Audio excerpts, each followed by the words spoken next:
महत्वपूर्ण प्रश्नोत्तरी शिक्षण विधियाँ। पहला प्रश्न है, खेल विधि के जन्मदाता थे Henry Caldwell. Henry Caldwell cook, ये जो है खेल विधि के जन्मदाता है। खेल विधि जो है विधि के प्रवर्तक के रूप में हेनरी कोल्डवेल कुक को जाना जाता है। इनकी जो एक पुस्तक थी जिसका नाम था प्ले वे हेनरी कोल्डवेल की पुस्तक थी। इनकी उपयुक्तता अंग्रेजी और गणित शिक्षण में बताई जाती है। महान शिक्षा शास्त्री फ्रोबेल ने खेल के महत्व को स्वीकार करके शिक्षा को पूर्ण रूप से खेल केंद्रित बनाने का जो है प्रयत्न किया है। अगला प्रश्न है कि एक अध्यापक पाठ विकास करते हुए सूत्र स्थापित करता है, बताइए हर्बर्ट की पंचपदी में वह किस पद का प्रयोग कर रहा है। तो हर्बर्ट की पंचपदी व्यवस्था है, इसमें प्रस्तावना है, प्रस्तुतिकरण होता है, अभ्यास कार्य होता है, उद्देश्य होता है। तो अध्यापक पाठ विकास कर रहा है तो इसमें जो है सूत्र स्थापित करने के लिए वो प्रस्तुतिकरण कर रहा है। वो जो है कि प्रस्तुतिकरण कर रहा है और प्रस्तुतिकरण पाठ्य योजना का तीसरा पद है। प्रस्तुतिकरण पाठ्य योजना का जो है तीसरा पद है, जिसका नंबर उद्देश्य कथन के बाद आता है। यह पाठ्य योजना का मुख्य पद है। गणित क्रिया है, क्रियात्मक गणित है। क्रियात्मक गणित कौन सा होता है? नापतोल, समय, क्षेत्रफल, उपयुक्त सभी। तो इसमें समय, क्षेत्रफल और नापतोल ये तीनों जो है क्रियात्मक गणित है। प्रतिदिन के व्यवहार में प्रयोग आने वाले गणित ही क्रियात्मक गणित कहलाते हैं। छात्र गणित में त्रुटि पता लगाकर उसे ठीक कर सकते हैं। यह विशिष्टता किस प्राप्य उद्देश्य की है? अभिरुचि की, अवबोध की, ज्ञान की, ज्ञान उपयोग की, ज्ञान की। तो छात्र गणित में त्रुटि पता लगा करके उसे ठीक तभी कर सकते हैं जब उसके पास अवबोध हो। अवबोध उद्देश्य के अंतर्गत छात्र तुलना करना, अंतर करना, परस्पर संबंध स्थापित करना, सूची बनाना, त्रुटि ढूंढना, इन सब चीज़ों का जो है इसमें कार्यक्रम होता है। विश्लेषण विधि की पूरक विधि किसे कहा जाता है? विश्लेषण की जो पूरक विधि है वो संश्लेषण विधि है। संश्लेषण विधि को विश्लेषण का पूरक विधि कहा जाता है।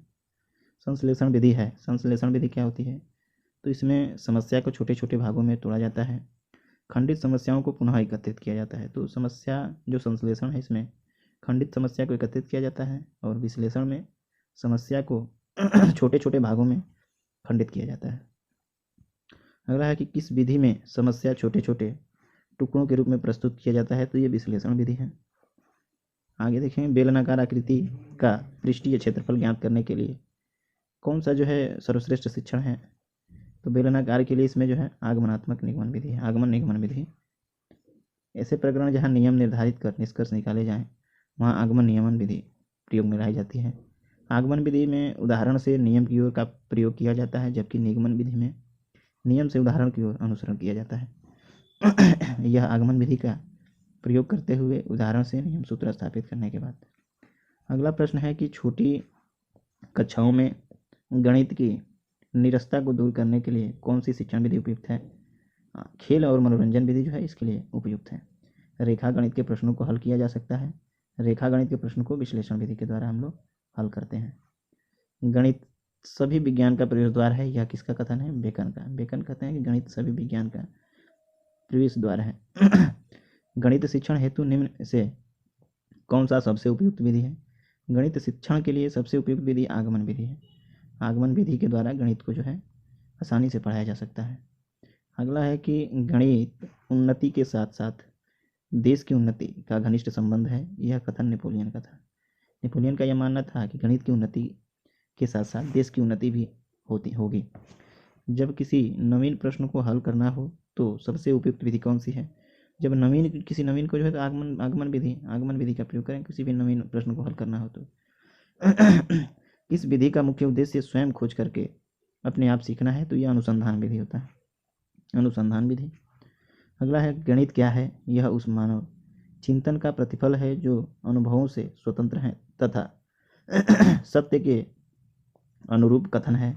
गणित क्या है? यह उस मानव चिंतन का प्रतिफल है जो अनुभव से स्वतंत्र है। यह जो है कथन है आइंस्टीन का।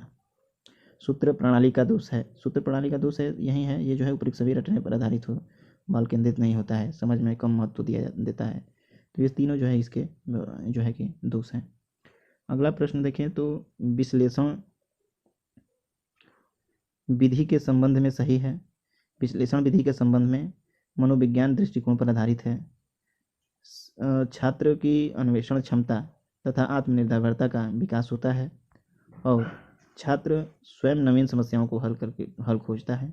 ये उपयुक्त सभी जो है विश्लेषण विधि की जो है विशेषताएं हैं। अगला प्रश्न है, जिस विधि से छात्र प्रत्यक्ष रचना द्वारा गणित के तथ्यों संबंधित जानकारी करते हैं वह कौन सी विधि है? जिस विधि से छात्र प्रत्यक्ष रचना द्वारा गणित के तथ्यों संबंधित जो है संबंधित जानकारी इकट्ठा करते हैं वो जो है योजना विधि होती है। वो विधि जो है आपकी योजना विधि है। अगला है, सामान्य से विशिष्ट की ओर सिद्धांत जिस विधि में लागू होती है। तो सामान्य से विशिष्ट की ओर जाता है आपका निगमन विधि। सामान्य से विशिष्ट की ओर निगमन विधि जाता है।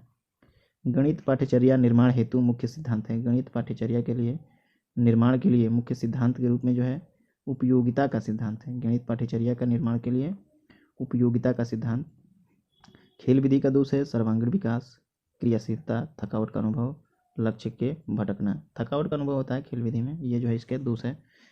निम्नलिखित में से कौन सी विधि तर्क प्रधान विधि है? तर्क प्रधान विधि होती है आपकी विश्लेषण विधि। तर्क प्रधान विधि कौन सी होती है? विश्लेषण विधि को तर्क प्रधान विधि भी कहते हैं। निम्नलिखित में से कौन विधि तर्क प्रधान विधि है? विश्लेषण विधि। बीज गणित शिक्षण की उपयुक्त विधि कौन सी है? समीकरण। बीज गणित हल करने के लिए समीकरण जो है बनाया जाता है। ज्यामिति की समस्याओं को हल करने के लिए किस विधि का उपयोग अध्यापक को करना चाहिए? ज्यामिति की तो विश्लेषण विधि का उपयोग करिए। ज्यामिति हो, रेखा गणित हो, ये सब विश्लेषण विधि पर आधारित है। आगमन विधि उपयुक्त है। आगमन विधि किसके लिए उपयुक्त है? सूत्र की स्थापना के लिए, सूत्र द्वारा प्रश्न करने के लिए, सूत्र समस्या का समाधान ढूंढने के लिए, सूत्र की स्थापना के लिए। सूत्र की जब भी स्थापना की जाती है तो आगमन विधि इसके लिए उपयुक्त होता है। आगे है, बालकों को कम से कम बताना चाहिए, उन्हें अधिक से अधिक खोज निकालने के लिए प्रेरित करना चाहिए। यह सिद्धांत किस विधि पर लागू होता है? तो यह जो है ह्यूरिस्टिक विधि। ह्यूरिस्टिक विधि जो है खोज विधि के नाम से भी इसको जानते हैं। यह जो है ह्यूरिस्टिक विधि या खोज विधि के नाम से भी जानते हैं। इसमें बच्चे को जो है खोजने पर ज़्यादा बल दिया जाता है। किस विधि द्वारा मानसिक, सामाजिक तथा शारीरिक विकास होती है? खेल विधि द्वारा जो है सबका विकास होता है। प्रयोजन विधि या प्रोजेक्ट विधि किसकी है? किलपैट्रिक की है। ज्ञात से अज्ञात की ओर कौन सी विधि जाती है? तो ज्ञात से अज्ञात की ओर संश्लेषण विधि है। संश्लेषण विधि ज्ञात से अज्ञात की ओर सिद्धांत पर लागू होता है। संश्लेषण विधि। छात्रों की रचनात्मक शक्ति का विकास किससे होता है? छात्रों की रचनात्मक शक्ति का विकास जो है रेखा गणित से होती है। रेखा गणित के शिक्षण से रचनात्मक शक्ति का विकास जो है छात्रों का होता है।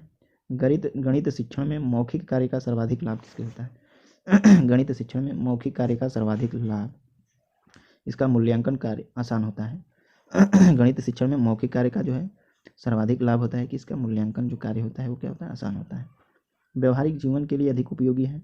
व्यवहारिक जीवन के लिए अधिक उपयोगी है अंकगणित। व्यवहारिक जीवन के लिए अधिक उपयोगी कौन सी गणित है? अंकगणित है। विभिन्न संकेतों का ज्ञान होता है बीज गणित के शिक्षण से। अधिक जो है संकेत का ज्ञान किसमें होता है? बीज गणित में। संकेतों का ज़्यादा ज्ञान होता है इसमें, ठीक, बीज गणित में।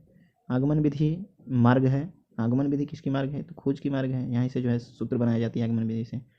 निगमन विधि किसका मार्ग है? तो निगमन विधि जो है अनुकरण का मार्ग है, क्योंकि निगमन विधि में सूत्र दे दिया जाता है, उसको रट लिया जाता है।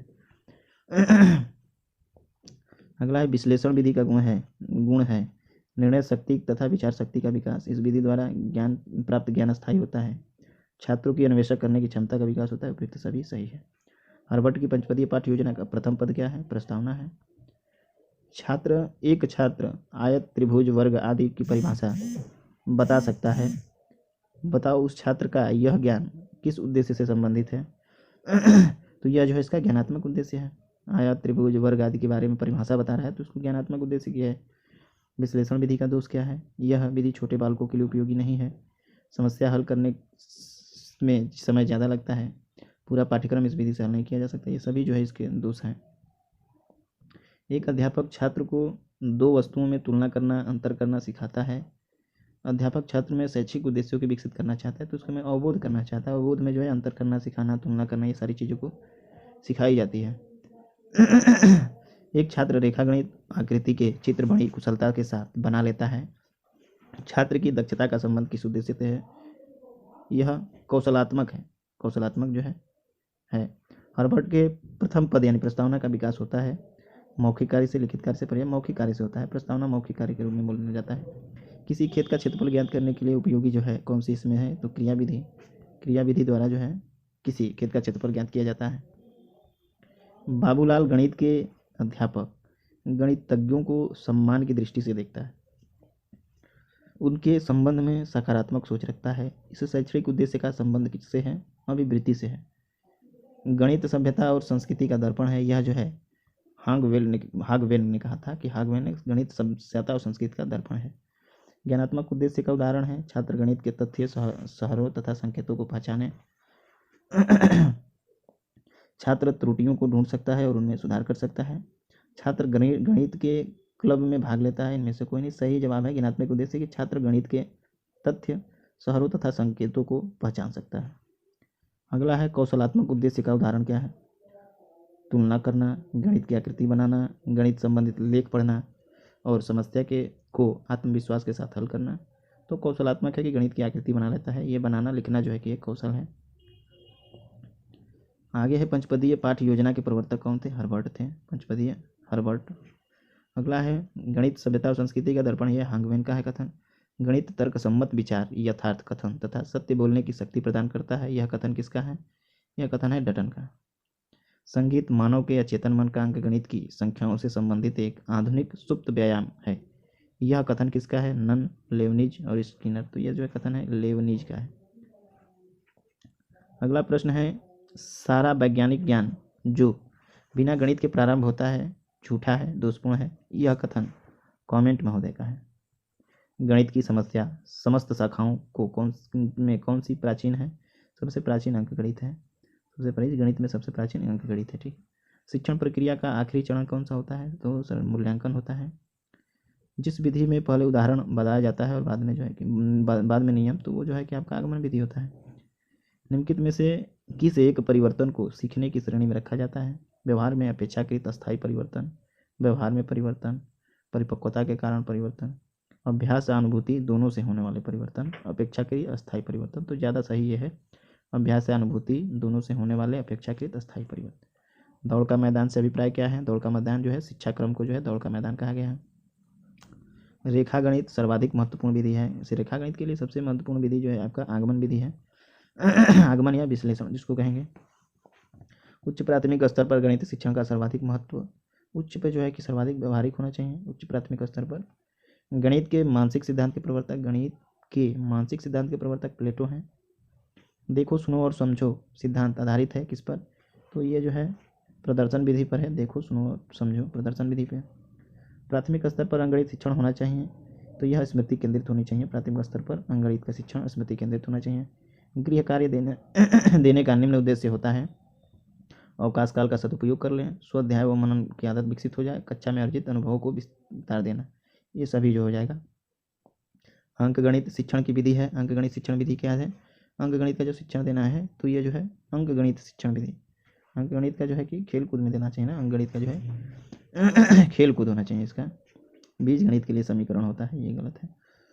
पाठ्यक्रम शिक्षक के हाथ में एक साधन है जिससे वह अपने विद्यालय में अपने उद्देश्य के अनुसार अपने छात्र को कोई भी रूप दे सकता है। यह कथन किसका है? यह कनिंघम का कथन है। गणित एक ऐसा विषय है जो मानसिक शक्तियों को प्रशिक्षित करने का अवसर प्रदान करता है तथा एक सुसुप्त आत्मा में चेतना एवं नवीन जागृति उत्पन्न करने का कौशल है गणित ही प्रदान कर सकता है। यह कथन किसका है? प्लेटो का है। कौशलात्मक उद्देश्य के विशिष्टीकरण का उदाहरण क्या है? कौशलात्मक उद्देश्य के तो आकृति पहचानना, विभिन्न मापों को संदेश देना, गणितीय आकृति बनाना और जो है समस्या समाधान करना। तो इसका सही जवाब होगा आपका गणितीय आकृति बनाना। ये जो है कौशलात्मक उद्देश्य का विशिष्टीकरण है। जब एक छात्र गणित की समस्या को स्वयं हल कर सकता है तो वह शिक्षण के किस उद्देश्य की पूर्ति कर रहा है? वह ज्ञान उपयोग का स्वयं हल कर अपने ज्ञान का उपयोग करके वह स्वयं हल कर ले रहा है उसको।